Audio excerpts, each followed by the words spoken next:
Okay, hello and welcome back, everybody. This will be our worked example section for indexing, sequences, and functions. And in this case, I do want to cover two minor details that I didn't quite cover in the last video. The first is that instead of writing,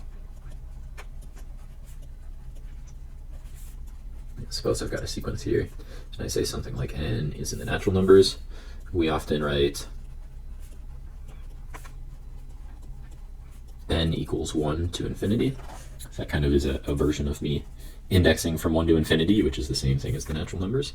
But it's just like a different notation that's actually quite a bit more common. And then similarly, people write maybe n is in z, and then instead we often write n equals negative infinity to infinity.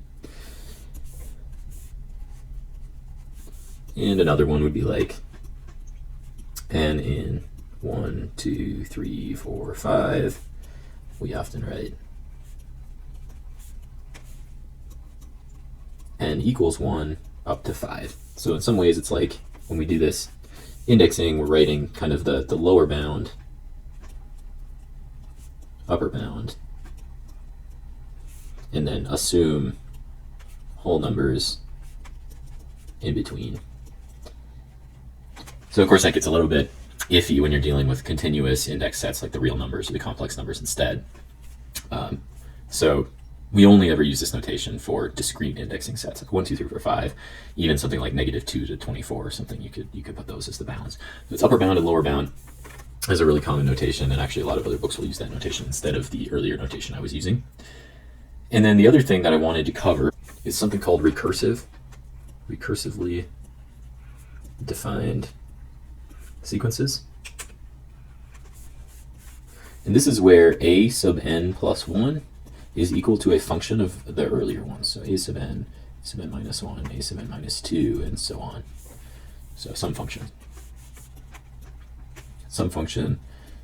of previous sequence values gives the next sequence value. And like the world's most common case of this is the Fibonacci sequence. I remember how to spell this correctly. So this is, a lot of people will see this as a sequence 1, 1, 2, 3, 5, 8, 13, 21, and so on. And if you don't know where these numbers come from, it is recursively defined. It's an plus 1 is equal to an plus an minus 1, along with, you can't completely recursively define things because it doesn't make sense unless you at least have the first collection of those two to define everything else off of. So you define the first two, a1 is 1 and a2 is 1. So those are your first two in the Fibonacci sequence. And then if you want to construct the rest, how you do it, well, this is just telling you that if I want to find, let's say I want to find a3, well, that's going to be a2 plus a1. And I know what a2 and a1 are because that was given to me for free. And so I get 1 plus 1 is equal to 2. If I want to find a4, that's going to be a3 plus a2. So then I get a3 is here, 2, plus a2 is there, 1, and I get 3, and so on. And you would end up with this sequence. So you can see here what I've done is I've added those two to get 2, I've added those two to get 3, I've added those two to get 5, those two to get 8, and so on. This is kind of a classic example of a recursive sequence, but you could go as crazy as you want, and that'll just lead us right into our worked examples for today. So worked example number 1. Construct the sequence recursively defined by a sub n plus 1 is equal to a sub n squared minus 2a sub n minus 1. And because there are two terms here, I need the first two. First two given to me. So the first two have to be given to me as well. Here they are. A1 is going to be 1. A2 is going to be 1. So let's go ahead and construct this. Well, that's going to be, we got A1, A2, A3, A4, dot, dot, dot. what do we end up with? Well, A1 is 1, that's given to me. A2 is 1, that's given to me. A3, so A3, what's going to go in there is, that'll be A2, right, because that n is 1 less than n minus 1. A2 squared minus 2A1. What is A2 squared? A2 squared was 1 squared minus 2 times A1, 2 times 1. 1 squared minus 2 is going to be negative 1. If I look for the next entry is going to be A3 squared minus 2A2. Well, A3 I just calculated. That's negative 1 squared. And then 2A2, what is A2? There it is still, it's a 1. So now I have negative 1 squared minus 2 is going to be negative 1 squared. So that's going to be 1 minus 2 times 1 is going to give me negative 1. Now you might think that that's going to repeat forever, but it won't. Reason being, if I look at the next step, A4 squared minus 2A3. What is A4? I just calculated A4 is negative 1, so that's negative 1 squared. But now A3 is 2 steps prior, that was also negative 1. And so now I have negative 1 squared, which is positive 1, minus 2 times negative 1. I've got 2 negative signs there, so it's 1 plus 2. This is going to give me 3. So I could continue as much as I want. Maybe we'll stop there for now. We end up with 1, 1, negative 1, negative 1, 3, and then it would continue. Now I didn't ask for any limits or anything, because probably in this case the limit doesn't exist, but you could potentially ask for limits of this sequence. So maybe I'll just make a remark. Remark, one could ask for a limit. It may not exist. Okay, so let's look at another example. Let's find the collection of coefficients. And there I'm using that notation minus infinity to infinity, but that's probably equivalent to me doing n in z, from what I said from the beginning, defined by Cn equals the integral from minus pi to pi, let's say, of nx squared plus xn squared dx.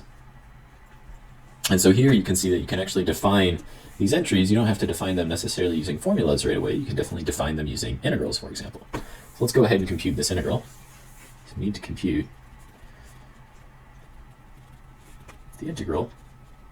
And of course these n's, since that's not the same variable as the dx there, those n's don't play too much of a role.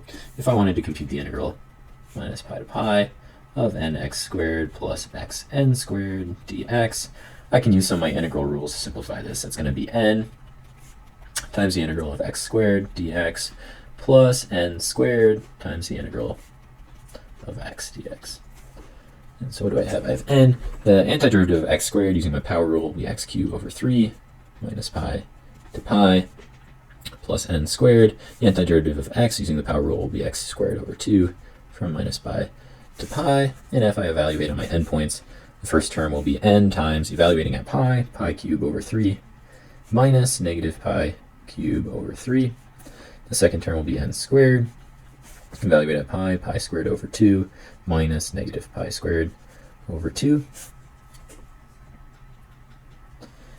And if I go ahead and simplify these a little bit, what is a negative to the cube power? That's still a negative sign, so I really have pi cubed plus pi cubed. So I have 2/3 pi cubed. This will be n 2 pi over 3 plus n squared. Here I've got negative to the squared power is going to be a positive 1, so I have pi squared minus pi squared. That's going to give me a 0. The second term's gone, and I'm left with 2 pi over 3 n.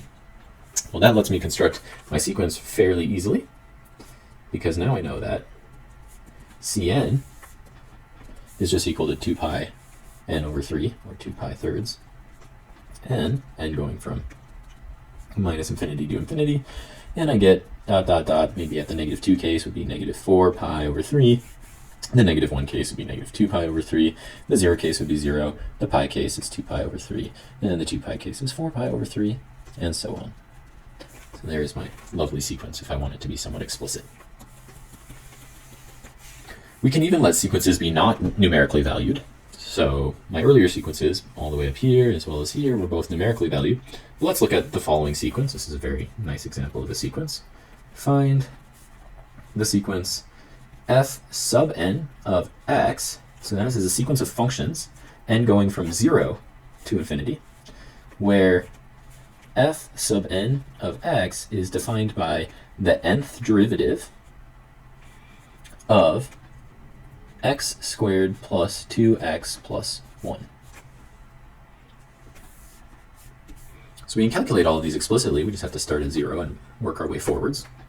So the first one, f sub 0 of x, and then f1x, f2x, f3x, and so on. Well, if I want to calculate f sub 0, what I'm doing is I'm plugging in a 0 on n. So that means the power of the derivative is 0, anything to the 0 power, and I mean anything, to the 0 power is 1. Okay, so that even derivatives, that feels strange, but even derivatives, anything to the 0 power is 1. So this is just 1 times x squared plus 2x plus 1. So that's the 0th case. I'll mark this down. N equals 0. The n equals 1 case, I'm going to take a first derivative. 1, 1, 1. So first derivative, my power rule gives me a 2x plus 2 plus 0. It's going to be the n equals 1 case. The n equals 2 case will be 2 derivatives. So 2, 2, 2, 2 derivatives. I can think about 2 derivatives as 1 derivative of my previous case, right? 1 derivative of the previous case, it's just going to give me a 2 plus 0.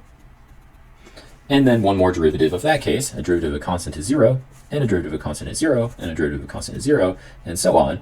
And so it turns out that, believe it or not, this is a limit of functions, or a sequence of functions, and a limit does exist. We can see that the limit exists here, which is pretty fascinating. A limit of functions, not numbers, not necessarily numbers, exists. Because in this case, we can say that fn of x approaches 0 as n approaches infinity, which is very cool. I mean, it reaches 0. Certainly it approaches 0.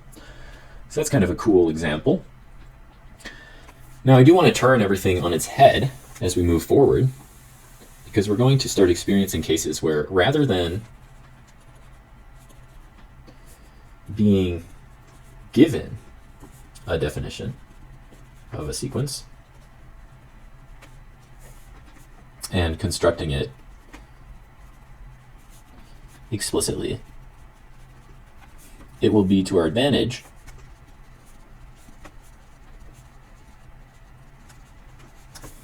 to know how to look at a sequence and reconstruct its definition.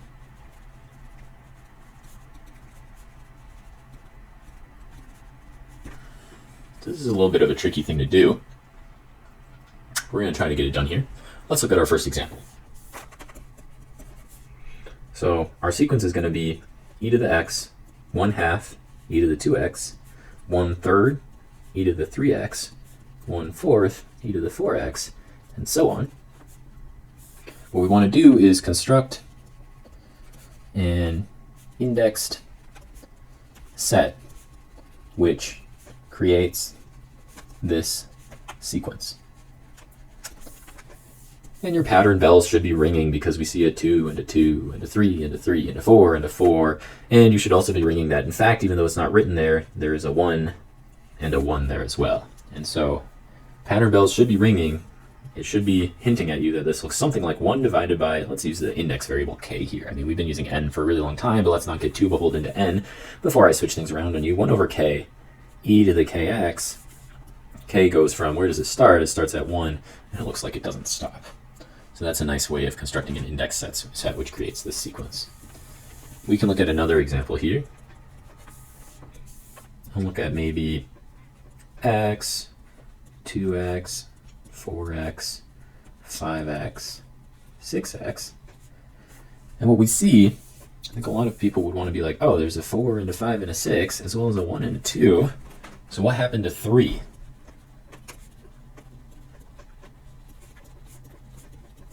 Is there a way to write this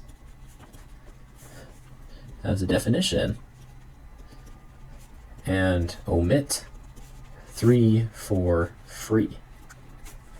And that's the really nice thing about indexing, is that definitely, you can definitely get away with omitting numbers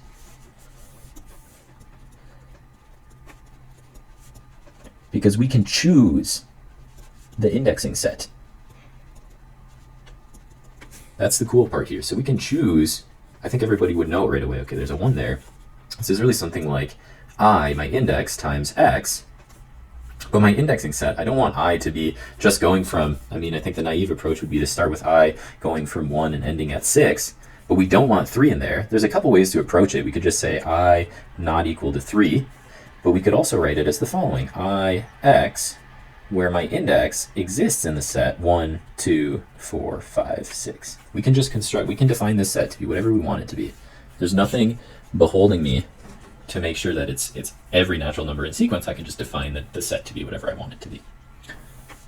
But I do want to comment then, in both of these previous cases, the following remark.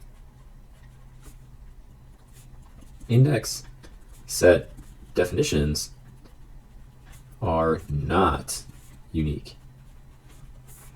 Right? Because let's go back. Let's go back to this example with the exponentials.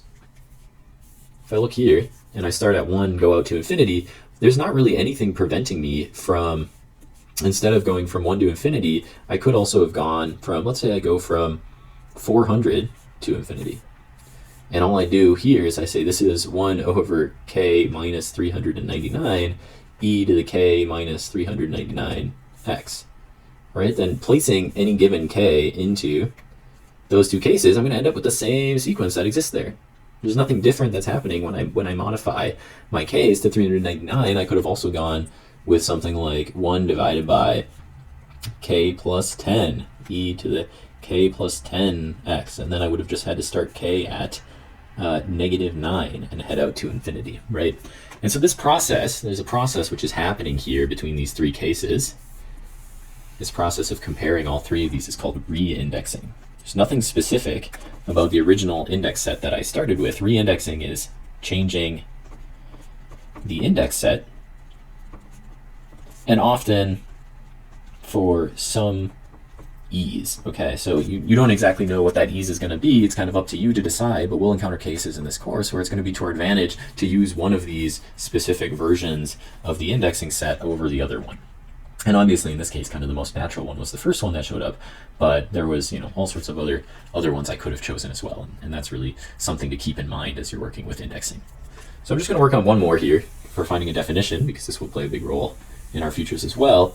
Let's find a definition, find a two parameter, and by parameter I mean index, two index, definition for the indexed set. This is going to be a set of 9 entries. 0, 1, 2, negative 1, 0, 1, negative 2, negative 1, 0. So let's find a two parameter definition for this set, and I've kind of written it in the way that you should be able to tell that we really have 3 entries in the first parameter and 3 entries in the second parameter, or vice versa. So what I want to think about when I'm trying to come up with this definition is have something like M11, M12, M13, M21, M22, M23, M31, M32, and M33. So can I find some relationship between the numbers 1 and 1 to give me a 0, between 2 and 1 to give me a 1, between 3 and 1 to give me a 2, and I think some people are already starting to notice what's been happening when I've been circling those, is that it's felt really natural for these results to be, the bottom index minus top index. That's what you've been noticing, I'm sure, when I specified everything. Let's see if it continues. Bottom minus top, 1 minus 2 is negative 1. Bottom minus top, 2 minus 2 is 0. Bottom minus top, 3 minus 2 is 1. Bottom minus top, negative 2. Bottom minus top, negative 1. Bottom minus top, 0. And it turns out that's worked all the way through. So now we just have to give these names. Let's give the bottom index the name B and the top index the name T for bottom and top. And now we'll just parameterize, hey, B is going to take the values and T is going to take the values between 1 and 3.